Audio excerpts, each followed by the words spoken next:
सम्माननीय सभामुख महोदय र माननीय ज्यूहरू सबैलाई, अब यहाँ केही बोलिएपछि होला भनेर बोल्ने हो है। यो अघिल्लो वर्ष हामीले अब कयौँ मान्यज्यूहरू त नयाँ पनि हुन्थ्यो, केही पुराना पनि हुनुहुन्छ हाम्रो सहकर्मी। यहाँ बोलिने तर त्यो कुरा चाहिँ लागू नै नहुने, सरकारले जवाफ नै नदिने, त्यही परम्पराको कारणले गर्दा अहिले 2/3 भएकाहरू खुम्चिनु पर्यो। अब नयाँ साथीहरू चाहिँ अहिले 2/3 पुग्नुपर्ने अवस्था आयो। यो चाहिँ अहिलेको सरकारले नगरोस्। सबभन्दा पहिलो कुरा जुन विषयवस्तु हामीले उठाउँछौँ ती विषयवस्तु चाहिँ कार्यान्वयनतिर जाओस्।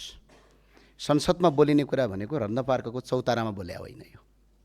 यसको आफ्नै मर्यादा छ र यसको आफ्नै महत्त्व छ र यो कार्यान्वयन हुन्छ भनेर बोलिने हो। त्यो भए हुनाले यसलाई धैर्यताका साथ सत्तापक्षले विशेष गरेर सरकारले सुनिदियोस् भन्ने म चाहन्छु। सम्माननीय सभामुख महोदय, आज यो संसदको रोस्टममा उभिँदै गर्दा सत्तापक्ष, सरकार, प्रतिपक्ष र विश्व जगतलाई म भन्न चाहन्छु, हामी गाउँबाट आएको मान्छे हो। तपाईँ कयौँ हुनुहुन्छ होला, कोही बुढा नीलकण्ठ पढेको, कोही VS निकेतन पढेको, कोही रातो बङ्गाला पढेको। हामी अङ्ग्रेजी पनि बोल्न जान्दैनौँ किन हामी त्यो दुर्गम क्षेत्रबाट आएका हौँ। तपाईँका बाबुबाजेहरू धनी थिए, पढाए। हाम्रा बाबुबाजेहरू किसान थिए, पढाउन सकेनन्। तर हामी सङ्घर्ष गरेर यहाँ आयौँ। त्यो सङ्घर्षको एउटा आँसु हुन्छ, राज्य कसलाई चाहिन्छ? यो सुन्नुपर्ने कुरा हो, यो अहमता होइन। राज्य जहिले पनि शक्तिशालीको पक्षमा उभिने होइन, राज्य निमुखा र कमजोर नागरिकको सहारा बन्नु हो। सम्माननीय प्रधानमन्त्रीज्यूलाई सम्माननीय सभामुख मार्फत म भन्न चाहन्छु, सम्माननीय प्रधानमन्त्रीज्यूलाई राम्रोसँग थाहा छ सुत्केरीको व्यथा भनेको के हो भनेर। उहाँलाई मात्र होइन, यो देशलाई नै अवगत छ। तर आज बागमतीको किनारमा 10 दिनकी सुत्केरी महिला घरभित्र प्रहरी पस्दा उनको ओत भत्किँदा त्यो पीडा किन महसुस भएन सरकारलाई? एउटा नाबालकको हातमा नेपाली झन्डा बोकेर आफ्नै घर भत्किएको हेर्दै आँखाभरि आँसु झार्दै आफ्नो किताब समेत निकाल्न पाएन, त्यो बालकको मनमा राज्यप्रति कस्तो छाप बस्ला, त्यो नाबालकप्रति? आज सत्ता छ, यसको मतलब यो होइन कि मैले जे पनि गर्न सक्छु भन्ने कुरा होइन। यो सत्ता भनेको स्थायी हुँदैन, यो अस्थायी हो। त्यो भए हुनाले म स्पष्ट भन्न चाहन्छु, म अव्यवस्थित बस्ती जोगाउनुपर्छ भन्नेमा पटक्कै छैन। त्यो बस्ती, बागमती किनारका बस्तीहरू जुन नदीको ठाउँमा छन्, जुन सरकारी सम्पत्तिहरू हडपेका छन्, त्यो हटाउनुपर्छ भन्ने मान्यता राख्छु। तर सरकार हो कि आतङ्कवादी हो? कति दिनको समय? म अहिले सरकारका मन्त्रीलाई भन्न चाहन्छु यहाँ अगाडि राखेर, तपाईँहरू बस्दै गरेको घर 24 घण्टामा खाली गर्नुहोस्। ल, सक्नुहुन्छ डेरा सार्न? त्यसको समय छैन। त्यो भए हुनाले सरकारी सम्पत्ति जोगाउनुपर्छ भन्ने मान्यता राख्छु। अवैध संरचना भत्काउनुहोस्, त्यो भत्काउनु पर्ने पक्षमा म छु। तर मानवीय संवेदनामाथि डोजर चलाएर विकास हुँदैन। सरकारले सुकुम्बासी बस्ती होइन, हुकुमबासीको मानसिकतामाथि प्रहार गर्नुहोस्। आज सत्ता र शक्तिको आँटमा, पूर्व मान्यज्यूले अघि भन्नुभएको थियो, सत्ता र शक्तिको आँटमा कसैलाई जोगाइँदैन भने आज सत्ता पक्षका मात्र होइन, मन्त्री परिषदका सदस्यसम्म हुकुमबासी भएका प्रत्यक्ष प्रमाणहरू बाहिरिएका छन्। आज त्यहाँमाथि डोजर किन चलेन? त्यसको प्रमाण यो संसदलाई चाहिन्छ। त्यो भएको हुनाले सम्माननीय सभामुख महोदय, चाहे आफ्नो पार्टी होस्, चाहे अर्काको पार्टी होस्, चाहे यो दलको होस्, चाहे दलभन्दा बाहिरको होस्, सुकुम्बासी भत्काउने क्रममा 2 जना मान्छेले आज आत्महत्या गर्नु पर्यो। अब प्रश्न उठ्छ, नागरिकको ज्यानको सुरक्षा राज्यको कर्तव्य हो कि होइन? हामीले संसदमा पहिलोपटक संसदमा बानेश्वरमा उभिँदै गर्दा प्रेम आचार्यले अगाडि आएर आत्महत्या गर्नुभयो संसद भवनको गेटमा। हामीले सत्ता पक्षलाई खडो प्रश्न गऱ्यौँ, तर आज तिनै साथीहरू आज सत्ता पक्ष होइन, सरकारको कुर्सीमा बस्नु भएको छ। ती आत्महत्या गर्ने मान्छे यो देशको नागरिक हुन् कि होइन? कहाँ हुन् तिनीहरू? विदेशी हुन्? त्यो के कारणले आत्महत्या गरे त्यसको सोधीखोजी गर्नुपर्छ कि पर्दैन? बागमतीको किनारभन्दा ठुलो मान्छेको ज्यान हो। त्यो किनार त भोलि बनाउँला, तर मान्छेको जीवन फर्केर आउँदैन। त्यो भएको हुनाले सम्माननीय सभामुख महोदय, विकासका नाममा यदि नागरिक यति निराश बन्छ कि उसले बाँच्ने आश नै गुमाउँछ भने त्यो केवल व्यक्तिको हार होइन, राज्यको असंवेदनशीलताको पनि असफलता हो। कानुन कार्यान्वयन आवश्यक छ, गर्नुपर्छ, तर मानवीय संवेदना झन आवश्यकता छ। राज्यले घर मात्र होइन, नागरिकको आत्मविश्वास र बाँच्ने आधार पनि जोगाउनुपर्छ। त्यो भावना सम्माननीय सभामुख महोदय, यो चाहिँ मैले अघि बागमतीको पीडामा सरकार राज्य चाहिँ जहिले पनि गरिब, कमजोर, निमुखाको पक्षमा हुने हो। राज्य चाहिँ शक्तिशालीको पक्षमा, व्यापारीहरूको पक्षमा, राज्य सुकिल्ला मुकिल्लाका पक्षमा हुने राज्य किन चाहिन्छ हामीलाई? आज अरबपतिहरूलाई राज्य चाहिँदैन, स्पष्ट कुरा हो। राज्य त्यसलाई चाहिन्छ जसको भोको पेट छ। राज्य त्यसलाई चाहिन्छ जो अन्यायमा परेको छ। राज्य त्यसलाई चाहिन्छ जो निमुखा छ। तर राज्य नै त्यसको पक्षमा उभिँदैन भने यो राज्यको के महत्त्व हुन्छ? त्यो भएको हुनाले राज्य जनताप्रति वफादार बनोस्। सम्माननीय सभामुख महोदय, अब आज म अरू विषयवस्तुतर्फ जान्छु। विषयवस्तुतर्फ आज सम्माननीय सभामुख महोदय, मेरो हातमा दुईवटा किताब छ। एउटा 2083 सालमा सम्माननीय राष्ट्रपति रामचन्द्र पौडेलले सम्बोधन गर्नुभएको सरकारको नीति तथा कार्यक्रम, यो 83 भने भर्खर हिजो। एउटा चाहिँ 2081 सालमा सम्माननीय राष्ट्रपति रामचन्द्र पौडेलले सम्बोधन गर्नुभएको नीति तथा कार्यक्रम हुबहु एउटै छ। यसमा के छ भने 217 पेजको छ, 217 बुँदाको छ, यसमा 100 बुँदाको छ। बरु झन्डै 117 बुँदा कम छ, झन्डै 10% मात्र चेन्ज होला। लेख्ने मान्छे त एउटै रहेछ बा। पढ्नुहोस् न एकछिन गएर गएर, मजाले पढ्दा हुन्छ। यो दुईवटा किताब छ, हुबहु एउटै छ। एक दुईवटा कुरा कहीँ फरक छ, तर हामीले के चाहेका थियौँ भने यो व्यापक सुधार हुनुपर्छ भन्ने चाहेका थियौँ नीति तथा कार्यक्रम। किनकि सबै युवा साथीहरू आएका थियौँ नि, नयाँ नयाँ साथीहरू आएका थियौँ। चाहे पार्टी जोसुकै होस्, आज नयाँ अनुहार छ यहाँ। कोही सत्तापक्षबाट होला, कोही प्रतिपक्षबाट होला, कुनै दलबाट होला, तर हामी सबै नयाँ भएको हुनाले यो नीति तथा कार्यक्रममा नयाँ आउँछ कि भनेको त हुबहु फोटोकपी नै छ करिब करिब। केही शब्द त जिउको त्यों सारिएको छ। त्यो भएकाले सम्माननीय सभामुख महोदय, आज म सम्मानित संसदमा एउटा प्रदेशको मात्र होइन, इतिहासले बारम्बार प्रयोग गरेको तर राज्यले बारम्बार बिर्सिएको भूगोलको आवाज लिएर उभिएको छु, कर्णाली प्रदेशको आवाज। म कर्णाली प्रदेशबाट र विशेष गरेर जुम्लाबाट निर्वाचित हो। अब देशका सुगमतिर विकास भइराखेको छ, पर्दैन। नगरपालिका छन्, महानगरपालिका छन्, हामी दुर्गमका जनता रोएका रोइछौँ। सम्माननीय सभामुख महोदय, यो देशमा जब जब परिवर्तनका आन्दोलन भए कर्णालीले आफ्नो रगत दिएको छ। जब लोकतन्त्र सङ्कटमा पर्यो कर्णालीले युवामा छाती अगाडि सारे।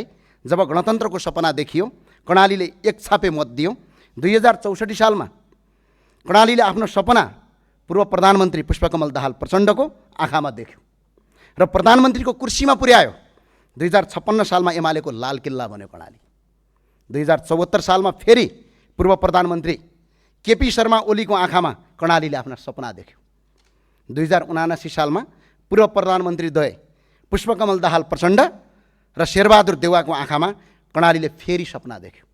2082 सालमा नयाँ साथीहरूको आँखामा कर्णालीले सुइना देखिरहेको छ। ती सुइना फेरि साइतर नबनुन्, ती दन्थेकता नबनुन्, तर हरेक पटक कर्णालीले के पायो? पटक पटक कर्णालीले दुःख पायो। जहिले पनि बजेट आउँदा, नीति तथा कार्यक्रम आउँदा हात्ती आयो फुस्सा हुन्छ। सम्माननीय सभामुख महोदय, यो देशका प्रधानमन्त्रीहरू सिंहदरबार पुगे, तर कर्णालीको पीडा कहिल्यै सिंहदरबार पुगेन। कर्णालीका जनताले विश्वास दिए, मत दिए, बलिदान दिए, तर बदलामा उपेक्षा पाए। सम्माननीय प्रधानमन्त्रीजीले भन्नुभएको थियो, कर्णालीका सोइना हाम्मा सोइना, सुदूर अब दूर नै झिकै झिकै माया तमलाई। तर सभामुख महोदय, यो नीति तथा कार्यक्रमको 100 पृष्ठ पढेँ मैले। नीति तथा कार्यक्रममा हेर्दा कर्णाली र सुदूरपश्चिमलाई छोएको अनुमति भएन। अब आउने बजेटले तय गर्नेछ ती शब्दहरू सपनामा लेखिएका थिए कि विपनामा, बेहोसमा लेखिएका थिए कि होसमा लेखिएका थिए भन्ने कुरा अब आउने बजेटले तय गर्नेछ। त्यो बजेट हामी पर्खेर बसेका छौँ, त्यो बजेट हामी हेर्नुपर्नेछ। तर नीति तथा कार्यक्रममा कहीँ कतै पनि छैन। त्यसपछि हामी सरकारलाई धन्यवाद भनौँला। यदि फेरि व्यवस्था गरियो भने कर्णालीलाई र सुदूरपश्चिमलाई विशेष गरेर फेरि व्यवस्था गरियो भने इतिहासले माफ दिने छैन। अब कर्णालीले यो देशको नेतृत्व आफै गर्नुपर्ने अवस्था आउँछ कि त यो मुलुकबाट आफ्नो अस्तित्व खोज्नुपर्ने अवस्था आउन सक्छ। यो सामान्य कुरा होइन, गम्भीर कुरा हो। सम्माननीय सभामुख महोदय, कर्णाली आफैमा दुर्गम होइन। राज्य सत्ताको निरन्तर हेपाई, चेपाई र विभेदले कर्णालीलाई दुर्गम बनाएको। नेपालभर आज 20,000 किलोमिटर कालोपत्रे सडक हुँदा कर्णालीमा जम्मा 300 किलोमिटर मात्र कालोपत्रे सडक हुनु यो लाजमर्दो अवस्था हो या होइन? हामीले भिख मागेको होइन, हाम्रो अधिकार मागिरहेका छौँ। देशको कुल कालोपत्रे सडकको केवल 1.5% हिस्सा मात्र कर्णालीमा हुनु के यो अन्याय होइन? के यो न्याय हो? आज पनि कर्णालीमा सडक धुलाम्मे छन्, बर्सातमा हिलाम्मे छन्। आज पनि बिरामी बोकेर अस्पताल पुर्याउँदा बाटोमै ज्यान जान्छ। आज पनि आकाशमा हेलिकप्टर देख्दा गाउँलेहरू आशा र पीडाले एकपटक घेरिन्छन्। सम्माननीय सभामुख महोदय, जहाँ सुगमका प्रदेशको साक्षरता दर आज 82% छ भने त्यहीँ कर्णालीको 76% मात्रै छ। मुगु र हुम्लामा त औषध आयु नेपालकै सबभन्दा कम छ। बालबालिकामा कुपोषण, होचोपन, कम तौलको समस्या भयावह छ। र तर म आज केवल अभावको कुरा मात्र सुनाउन आएको होइन, म सम्भावनाको आवाज पनि उठाउन आएको छु। कर्णाली विकट होइन। आज जति पनि माननीय सांसद हुनुहुन्छ, तपाईँहरूले बोलिने भाषा पनि त्यही कर्णालीले दिएको हो र यो संसदको रोस्टरमा मैले बोलेको भाषा पनि यही कर्णालीले दिएको हो। सम्माननीय सभामुख महोदय, नेपालमा सबभन्दा धेरै जडीबुटी पाइने प्रदेश कर्णाली हो। यार्सागुम्बा, जटामसी, पाँचौले, रतुवा, कटुकी, पदमचाल यी सम्पत्ति हुन् राज्यका। तर राज्यले दृष्टि नपुग्दा अभिशाप जस्तै बनेका छन्। राज्यले खरमो आम्दानी गर्न सक्छ। नेपाली भाषाको उद्गमस्थल सिन्जा उपत्यका कर्णालीमै छ। खसारेको सभ्यता र संस्कृतिको आत्मा कर्णालीमै छ। नेपालकै सबैभन्दा ठुलो स्वर्गकी अप्सरा रारा कर्णालीमै छ। सबभन्दा गहिरो स्योफोक्सन्डो ताल कर्णालीमै छ। नेपालको सबभन्दा लामो नदी कर्णालीमै छ। सबैभन्दा बढी स्याउ उत्पादन गर्ने प्रदेश कर्णाली नै हो। सबैभन्दा बढी अर्गानिक खेती गर्ने प्रदेश कर्णाली हो। ऊर्जाको कुरा गर्नु पर्यो भने सम्माननीय सभामुख महोदय, 18,000 देखि 20,000 मेगावाट क्षमताको जलविद्युत उत्पादन गर्ने क्षमता छ। राज्यले अहिले 4300 मेगावाट बिजुली उत्पादन गर्दा कर्णालीमा 10 मेगावाट मात्रै छ।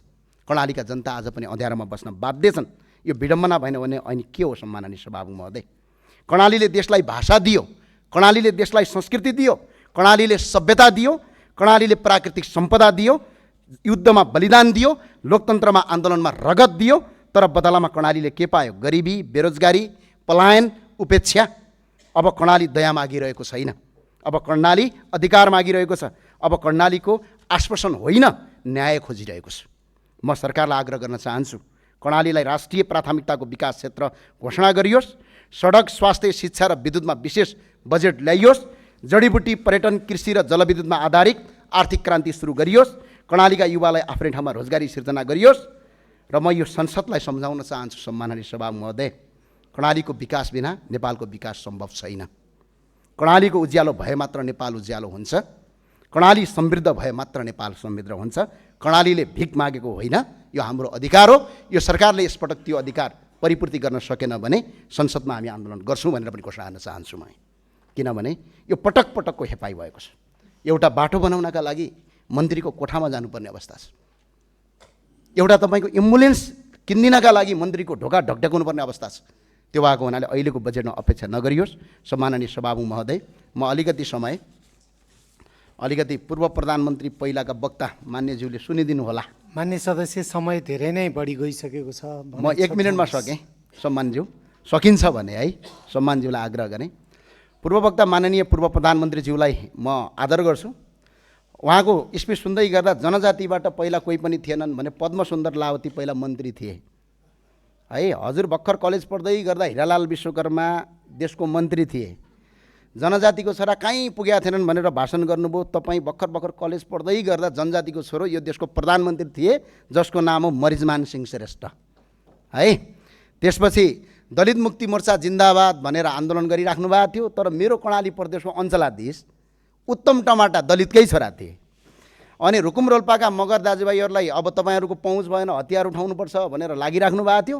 त्यही रुकुम रोल्पामा पटक पटक नेपालको इतिहासमा सबभन्दा बढी मन्त्री हुने बालाराम घरती मगर राजाका पालामा मन्त्री नै थिए। त्यो भए हुनाले हिजो केही नभएको होइन।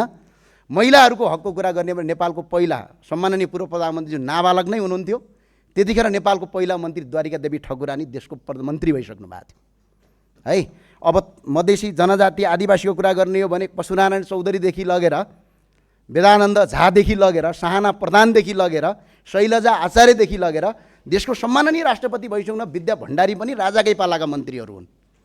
त्यो भएर महिलाहरूको सहभागिता थिएन, कसैको थिएन भन्ने कुरा यो संसदमा त्यो सत्य होइन। हस्, धन्यवाद। जय राष्ट्रवाद, जय नेपाल। समयका लागि